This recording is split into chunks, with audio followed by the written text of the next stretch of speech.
All right, guys, the trade deadline appears to have come a little early this year in the NHL, as we're going to break down one of the bigger trades that happened this Saturday, a few days before the deadline between the Boston Bruins and the Anaheim Ducks. This saw Hampus Lindholm going from the Anaheim Ducks to the Boston Bruins for a package of picks and some players that we're going to break down as well. Guys, if you enjoy this type of content and videos that you want to see me cover more of, just let me know in the comments section. And if you're a Bruins fan or an Anaheim Ducks fan specifically, I want to hear what your thoughts are on the trade as well. All right, let's dive a little deeper into the deal. All right, guys, so we'll go through the full trade between the Bruins and Ducks, and first of all, we'll see if the NHL video game would actually have done this. All right, so here is the full deal. It is Urho Vakanainen as well as John Moore, the first-round pick this year from the Bruins, the second next year, and another second-round pick in 2024 for Hampus Lindholm on an expiring deal and 50% of his retained salary. Now, it is reported already by Elliot Friedman that they are working on an extension for Lindholm, and that would make the most sense, because just at face value, this is a huge haul for the Anaheim Ducks. I'm not going to lie, if they were going to lose Lindholm, as it looks like they are, they're getting a really good prospect in Vakanainen, who's still a very young player.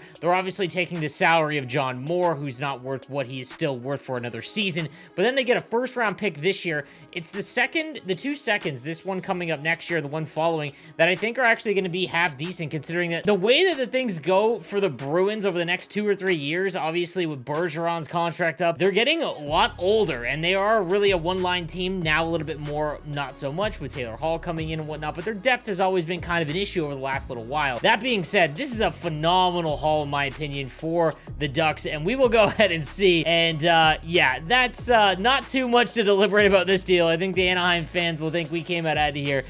That's really not a surprise at all. So just taking a little bit bigger look on Cap Geek after the deal has done, Boston obviously doesn't have their first round in the upcoming draft. They also don't have their third, but they do have Calgary's as well. But outside of that, they don't have their first round pick. But then you take a look at the contracts that are about to come up for them and their defense, which was kind of surprising when taking a look at how locked up their defense is. You've got Patrice Bergeron, who they are going to re-sign. He is obviously going to be a Boston Bruin once this deal is done. But then you've got David Pastrnak, who in 23-24 is going to make a ton of money, an absolute absurd amount. He is going to get a just stupid big deal. And then you've got Marchand and Hall, who aren't going anywhere. Hall is still, in my opinion, one of the better deals. I think that just in the landscape of how expensive a lot of wingers and forwards are that put up points, it's just stunning that Hall got so little to stay in Boston, although he did have some down seasons.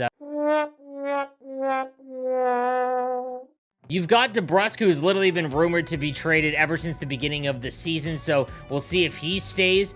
And then on defense, so that's where I was a little stunned. Honestly, McAvoy and Grzelcyk have been one of the best defensive pairs in the NHL. If you actually look at their advanced analytics, they're doing a phenomenal job this season. So if Hampus Lindholm's coming over, he might not even be a first-pairing defenseman for him when you consider how much they gave up. That's kind of staggering. We'll have to wait and see. Again, Bruins fans, let me know what you think in the comment section, where you think he is going to play. But then you've got Brandon Carlo, who's locked up for a while, as is Grzelcyk, Forberg, and Mike Riley. And as I'm recording this, Chris Johnson reporting that he expects Hampus Lindholm's 8-year extension with the Bruins to come in with an AAV around 6.5. The dollar amount is pretty market value. Like, Hampus Lindholm is still a very good top 4 defenseman. On the open market, he would still get quite a bit. But man, 8 years, that is, my goodness. That being said, they also remove John Moore's contract, which is going to help. But this team has, some very important years, because obviously Bergeron and Marchand aren't getting any younger at 33 and 36. And then you've got that huge deal with Pastrnak looming.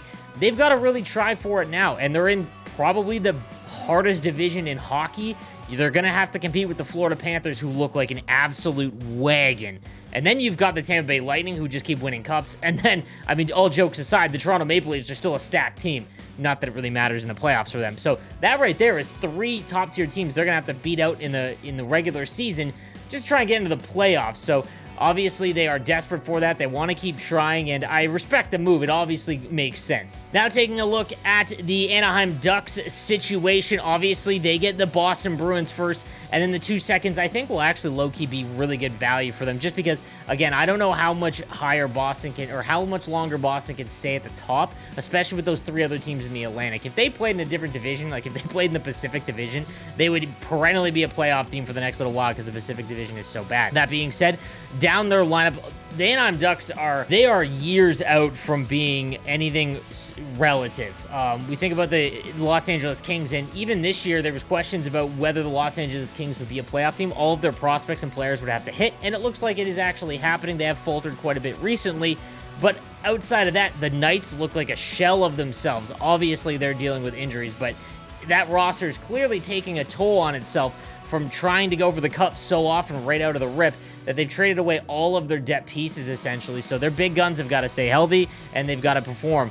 And then you think the Seattle Kraken, they're going to be bad for a while, but then you've got Edmonton, who I would hope puts it together, and Calgary looks like it. I would not want to be a fan of a team that's got to play Calgary in the first round, because that roster just looks like a playoff team. If Markstrom can hold up in net, they look absolutely unbelievable. And then my Sharks, who are literally the definition of meh. They are good enough to not get a top 10 pick and bad enough to not make the playoffs, which is the worst possible place to be.